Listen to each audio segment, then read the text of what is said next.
Hey, baby. Oh, no, Jeremy! Oh, have you completely lost your mind?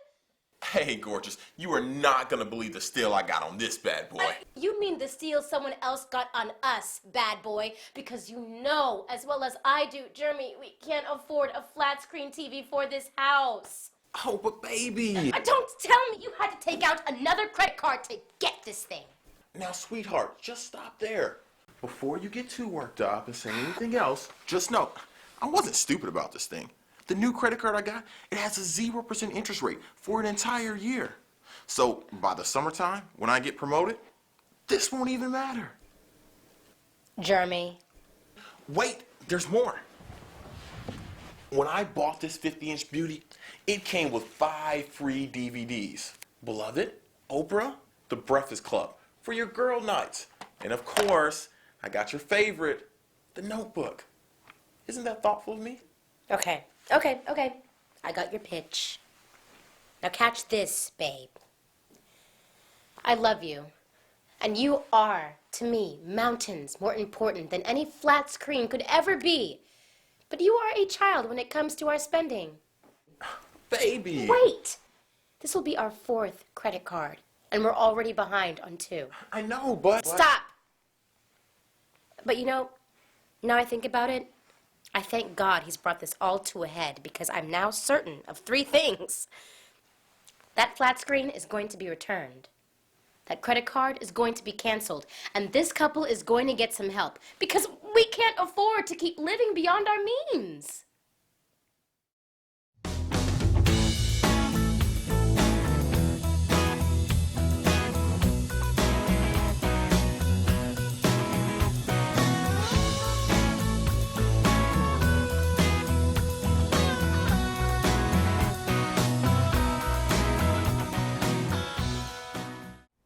Hello, my name is Greg Vaughn, and I'd like to welcome you to session number 6, entitled Relating with Money. This session features my good friend Dave Ramsey. Dave is the host of the nationally syndicated radio talk show, The Dave Ramsey Show, heard on more than 450 radio stations across the nation. Dave is the best-selling author of books like Financial Peace, More Than Enough, and his latest book, The Total Money Makeover. The lesson you're about to watch is part of Dave's 13-week class called Financial Peace University. More than 1 million families have gone through this program, taught in churches, workplaces, community centers, and military installations around the country. I love this lesson on relating with money, and I hope you'll be inspired to check out all the other great lessons as well. You can learn more about Financial Peace University at daveramsey.com. But now it's time to open your workbooks and let's get started as Dave shows couples how to put an end to money fighting and ultimately win as a team. In this lesson, we are going to be talking about relating with money. Free spirits and nerds unite. Open up your workbooks to that lesson and get ready. As you're doing that, I want to tell you an old story. I'm sure it's not true, but it's funny and it makes my point, so I'm going to use it anyway. There's a story that's told of George Bush Sr. and probably the best first lady that we've ever had, his wife Barbara. And they were campaigning their way across Texas in one of the presidential campaigns, and of course that's their home state, so they knew everybody. And the presidential limo with the SUVs and the whole bit pulls up to a gas station because it's running out of gas. And so the gas station attendant sees all of this and he runs outside, and of course you and I don't get this service, but he runs outside and he starts pumping gas because he wants to say he's pumped the gas in the presidential limo. Well, Barbara looks up and recognizes the guy, jumps out of the car, runs around the car, gives him a big hug. They stand back there, yak it up for a little while. And she gets back in the car in a few minutes, and George says, "Who was that?" And she said, "Well, that was my old boyfriend in high school." And George gets this big grin on his face, and he said, now let me get this straight. You are married to the most powerful man in the world, the president of the leading economic force in the world, the United States of America. You could have married him, and then you'd be the wife of a gas station attendant. And she said, "Oh, George, don't be silly. If I had married him, he'd be president."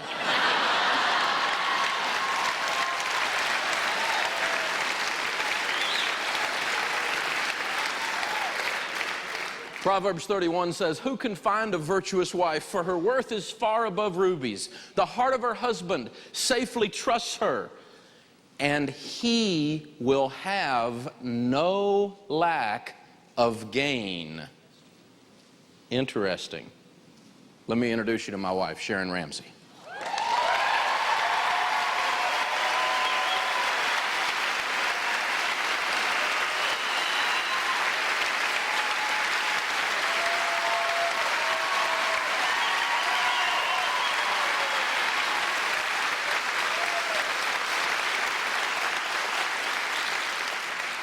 As you can see, I'm an excellent salesman. But Sharon and I have an agreement. She has agreed to stay married to me if I don't ask her to do public speaking. So she gets to come out here and just say hi this way and get to meet you guys, but I wanted you to see the reason for my success. Thanks.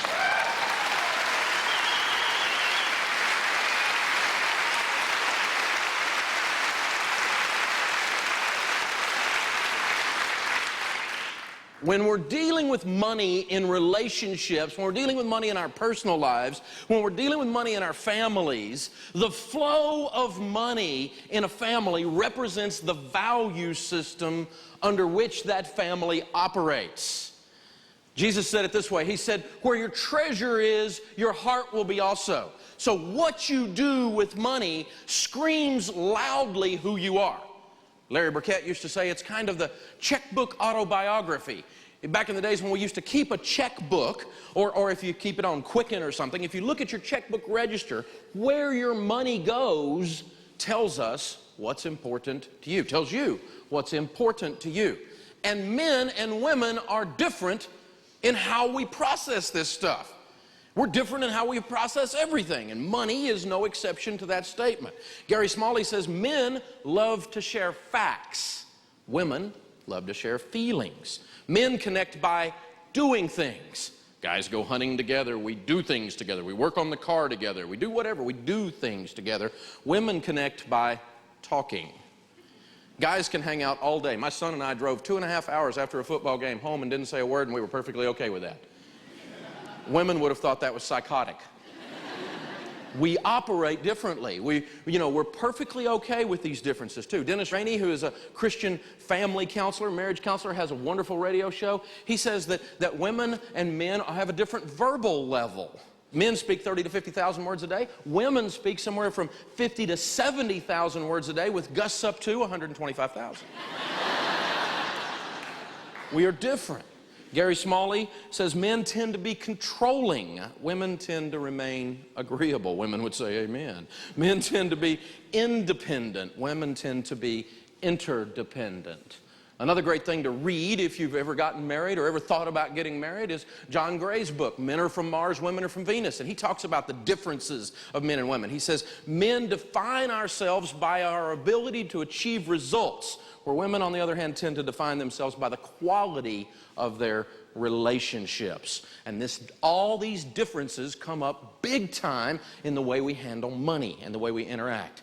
And so we've got to take this into consideration if we want to have financial peace, two words that don't go together. When it comes to the emergency fund, men say it's boring, it's not sophisticated enough. I could do something better with that $10,000 or $15,000 in baby step 3, which is a fully funded emergency fund of 3 to 6 months of expenses. I could invest that in a good mutual fund or something, but Dave says just to put it in a money market account and it not make much money. That's boring, it's not sophisticated enough. Women, on the other hand, say it's the most important key to our financial plan. It's the most important key to our financial plan. I need all the men in the room to stand up, please. All the men to stand up, please. Thank you, men. Now, guys, if you're married or you ever hope to be, listen to me really carefully for a minute. I don't know if you know this or not, but as we've been discussing, men and women are different. And that's a good thing. And they're different in how we look at this emergency fund thing. There are two things we're going to teach you while you go through Financial Peace University that will revolutionize your marriage if you allow it to. One of them is the emergency fund, and the other is doing a budget. And we're going to talk about both of those things tonight in the context of singles and in the context of a marriage situation. So guys, what I got to get you to understand right now is somewhere right down in here, your lady has a gland that you don't have. It's called the security gland. And if she is feeling insecure because of the money situation, that gland spasms. And it is attached to her face. So an emergency fund is actually an investment in a pretty wife. Her face relaxes because her security gland relaxes.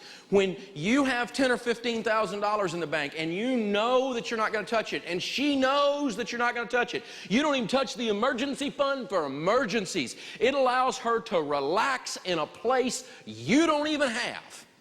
Am I right, ladies? So the message, guys, is you don't have to get it. You just got to get it. You need to do that emergency fund, and it's an investment in your marriage. Thanks, guys. Have a seat. And if you look carefully at the screen, guys, you're going to see what will happen if you do not get an emergency fund.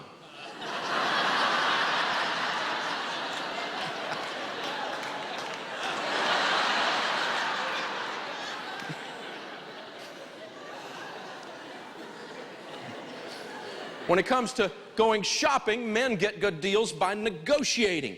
I can go in, I want those deals. I want to go out there and I'm just going to walk through the electronics store, the furniture store, and I'm going to kill everybody in the store until I get a good deal. I don't have to go shopping. I'm just going to drop an atom bomb on that one place. I'm going in there, I'm going to go, I want a deal, right? And I'm going to use all my techniques, and I'm going to get in people's face. I'm going to do whatever. I'm going to negotiate. I'm going to get a deal. We get good deals by, a lot of times, just straight old-fashioned confrontation. Where ladies tend to get good deals by hunting and hunting and hunting and hunting and hunting and hunting. And they forgot what they were looking for, but they're still hunting. You know, we went to a marriage conference a long time ago, and the guy did a really good job. And he did have one suggestion, though, that was honestly, it was just stupid. He said, if you want to have some real intimacy with your wife and really have some high quality communication, go shopping with her, guys. This is not a smart man.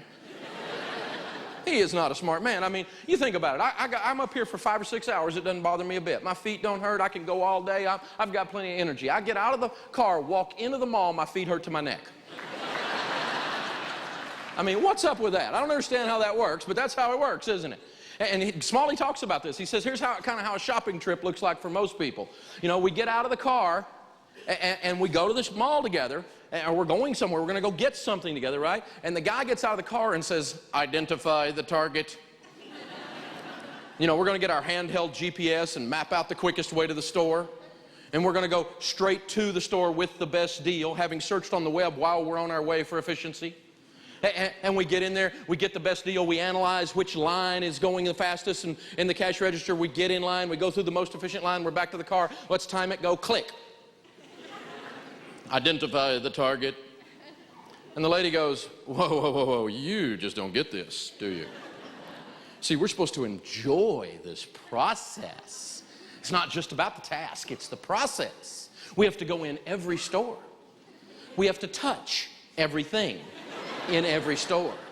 We have to try a whole lot of it on, buy most of it, discuss the checkout girl's family problems with her as we're going out, and then tomorrow we're going to bring most of it back.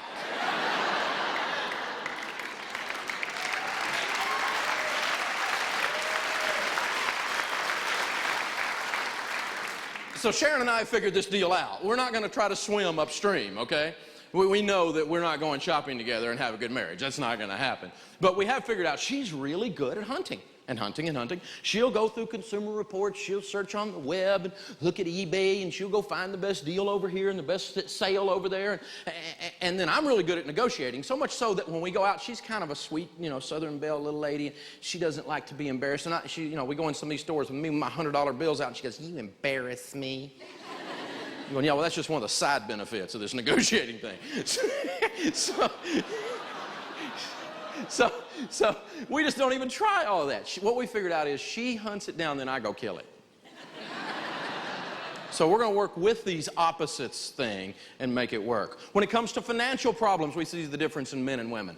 When we're struggling financially, if you're hurting and you're stressed out, you're behind on the bills, you know, the guys lose self-esteem. Men lose self-esteem because money represents a scorecard to men. So ladies, listen carefully. If you're in here and you're married or you're in a marriage situation and you're struggling financially, your guy does not feel like Sir Galahad right now. His sword is a little rusty. He has some moss on his armor. And the last thing he needs in the middle of that is a barking chihuahua around his ankles. My mama said,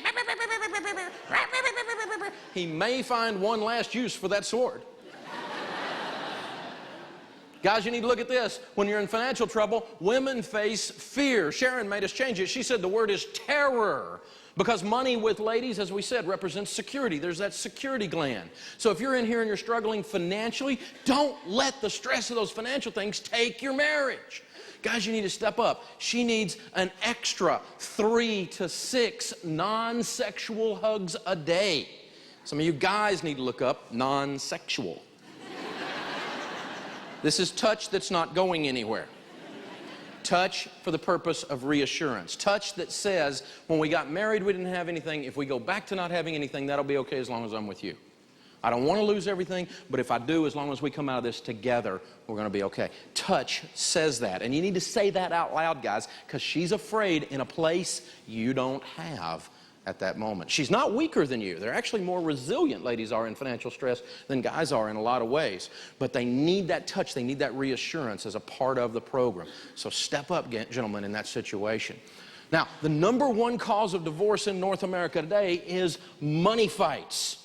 Money is the one thing people say they argue about the most in marriage, according to a Stanley and Markman study. 7 out of 10 couples disagree about financial issues, according to an article in USA Today. 57% of divorced couples said that financial disputes were the primary reason they did not get along, according to a study done by Citibank. It's the number one thing that breaks up marriages. Hear me again. The number one thing that breaks up marriages, money problems and money fights. If it's the number one problem, then it's also what Larry Burkett used to say, it's the number one opportunity in our marriages to take them to a better level, to take a good marriage and make it fabulous, to take one that's struggling and looks like it's not going to make it and bring it back together and let it heal. And you can do that through stuff like doing a budget, like agreeing on our spending, because when we agree on our spending, again, we're agreeing on our value system, and that is absolutely vital.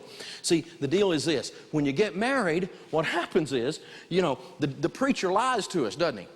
He says, and now you are one. You remember that?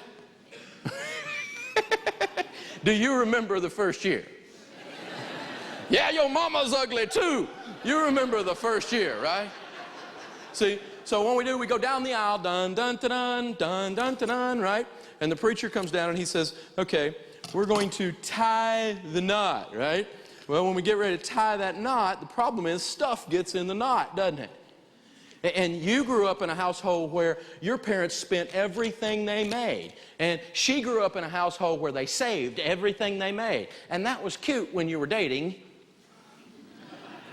And it's not cute anymore. It becomes a potential destructive force. There's a knot going on right there in the money. And it's, I want to save money. I want to give money. I want a new washer and dryer. I want a bass boat. I want to go on vacation. I'm worried about retirement. Dave Ramsey said, and we get all of that in there, right? Every bit of that's in there, right? And you get this whole thing going on. But what we have discovered is this. If you will sit down together, if you will learn to work together, agree on your spending, because when you agree on your spending, again, you agree on your value system, you're agreeing on your goals, you're agreeing on your dreams, you're even agreeing on your fears. And so when you agree on all of that, what happens is the budget takes all the knots out of your marriage, and you get oneness in your marriage and unity.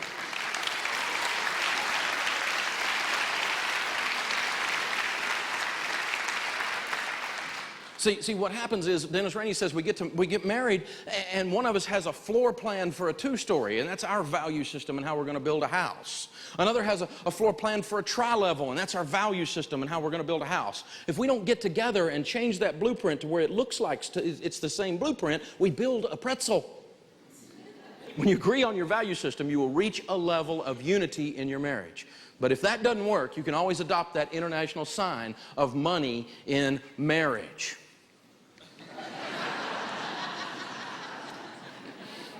So who does the financial decision making in your household? Who's supposed to do it? Some people say, well, the man should do it. And other people say, well, women are much smarter, they should do it. The truth is, both of you should do it. Both of you should do the financial decision making. Both of you have to. The one with the natural gift for details can prepare the budget, but the decision making should be done by both of you. Now, typically, not only do opposites attract in the sense of men and women are different, but opposites attract in other things too. One of you is late for everything, and the other one is on time. Have to be on time for everything. You have to be early for everything. One of you was up at 6 o'clock in the morning going, we have to get over there, we want to get a good seat. We have to get over there, I want to get a good parking place. Did you see the parking? Oh, I've got to get a good seat. And the other one's going, look, they're not going to really say anything important for the first hour anyway. You know? It's that way at our house. I have to be on time for everything. I'm like the nerd of the family, right? My wife, it doesn't matter. She'll get there sometime. It's okay. And, you know, when our kids were little, we lose our religion getting ready for church. I'm like, by the time we get there, Jesus is going to be gone. And one Sunday, she used this line that Steve and Annie Chapman, friends of ours that do ministry to the family, use. Steve's got a great sense of humor, and she used it on me. She said, this Sunday, why don't we trade places? You get the kids ready, and I'll go out in the driveway and honk the horn. Opposites attract. One of you's in here burning up right now, and the other one's freezing to death. You ever have those thermostat wars at your house? It's not cold. Yes, it is. It's not cold. Yes, it is. And back and forth. I threatened to get one of those locking glass things over it like you have at the office, you know? Just keep your hands off of it. The concept of a thermostat is it adjusts itself, you know? And now I'm hot, now I'm cold. And we're back and forth, opposites attract. One of you's a spender, one of you's a saver. And that's a good thing. You need each other. You spenders need a saver in your life so you don't retire and have to buy that cookbook, 72 Ways to Prepare Alpo, and love it. You savers need a spender in your life so you have a life. And typically what happens is the nerd, the one that is very organized, you know, the detail person, the underwear drawer is folded, must be on time, everything has a place, really enjoys for the bills to be paid on time. Late, oh, don't give me a late charge. Oh. How many of you are like me? I'm a nerd at my house. Or if you're the nerd at your house, raise your hand. Come on, be proud, nerds. Come on. You know, nerds are very precise. They're having to think about this for a moment. Maybe I am a nerd, and I wouldn't want to have a problem with my integrity. I'll have to think this through, you know. But nerds are very, very precise people, right? We have to have things the way they're supposed to be. That's the way it's supposed to be. And I want my shirt tail to be tucked in just right. I looked in the mirror before I came out here. It's not perfect, and it's bothering me. You know, that's the way it is with nerds, right? That's how you do things. So the nerd likes doing the budget. It gives them this sense of power, this sense of control. Some nerds are real big-time control freaks, but all nerds are at least a little bit a control freak. You know what I'm saying? And we're actually going to introduce some folks to you. We're going to introduce the nerd. We've arranged to have a nerd visit with us tonight, and a free spirit too for that matter. But first, let me introduce you to our nerd for the evening. Dan is our nerd for the evening. Come out, Dan.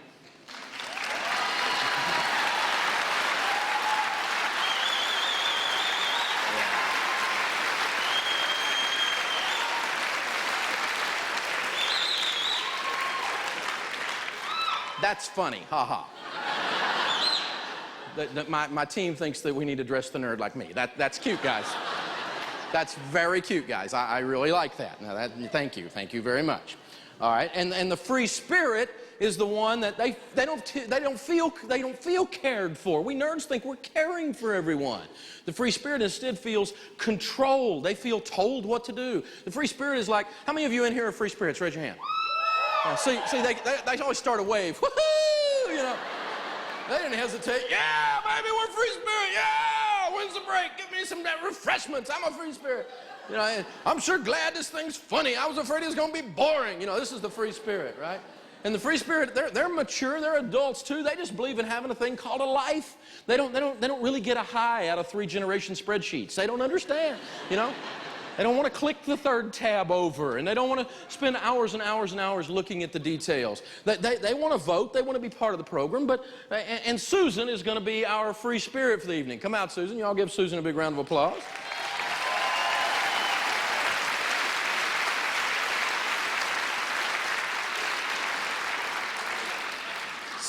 So what happens is the nerd and the free spirit get married, but they don't really become one, do they?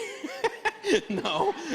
Instead, we start this fight thing, because the first thing that'll happen is the nerd goes, oh no, I've married one of those. And what do? You know, we go up on the mountain and we talk to God about the budget. And we come down from the mountain having prepared the budget on a stone tablet, a little bit of a sunburn, like Charlton Heston. And you know, we come out and we come to the free spirit and the rest of the family, say, family, I've been talking to God, and this is our budget. This is what we nerds do, isn't it?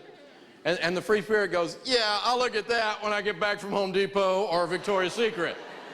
I'm going to the mall to bust your budget. And the nerd goes, oh, no, no. And we nerds, if we're not careful, we're like running around with a pooper scooper all the time trying to clean up your all's messes. And the free spirit's going, you are a freak, you know? Get away from me, you Fruit Loop.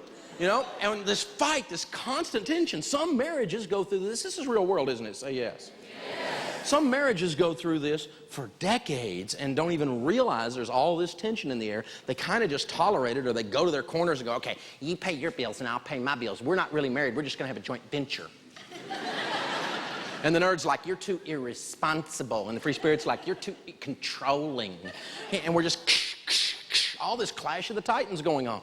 And it doesn't make for a high-quality marriage. As a matter of fact, we just said this, it's the #1 cause of divorce. As opposites attract, and men and women are different anyway, when you put all of that in the soup with money, it makes a mess. But we figured out a way to solve it. It's called the budget committee meeting. It's your only hope for learning how to communicate. So here's what we're going to do. Those of you that are like me, and Dan, we're the nerds. Raise your hand, nerds. Okay. See, the nerds are like very precise.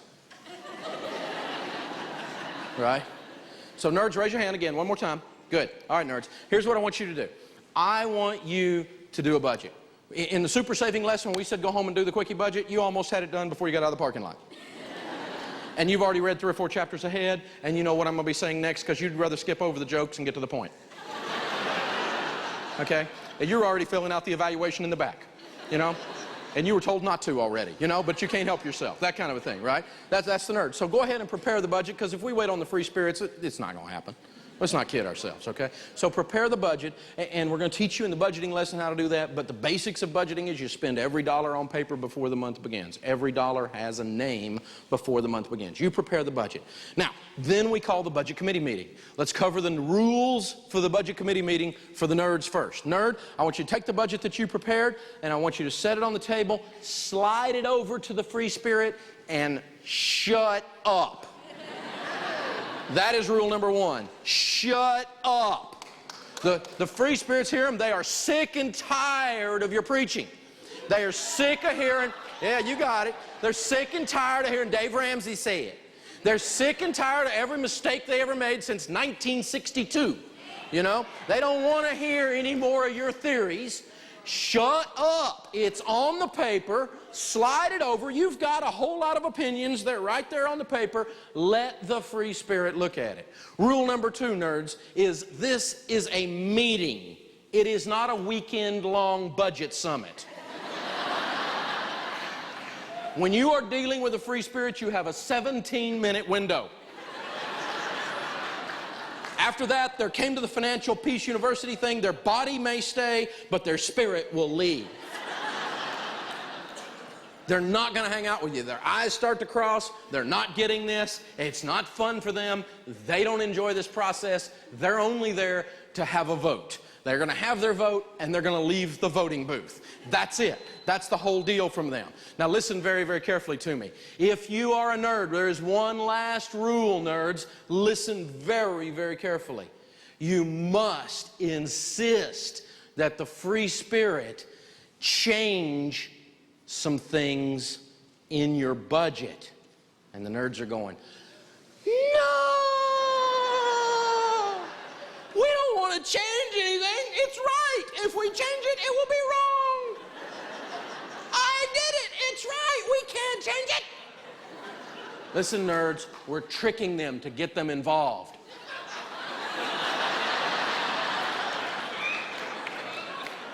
All right, free spirits, raise your hand.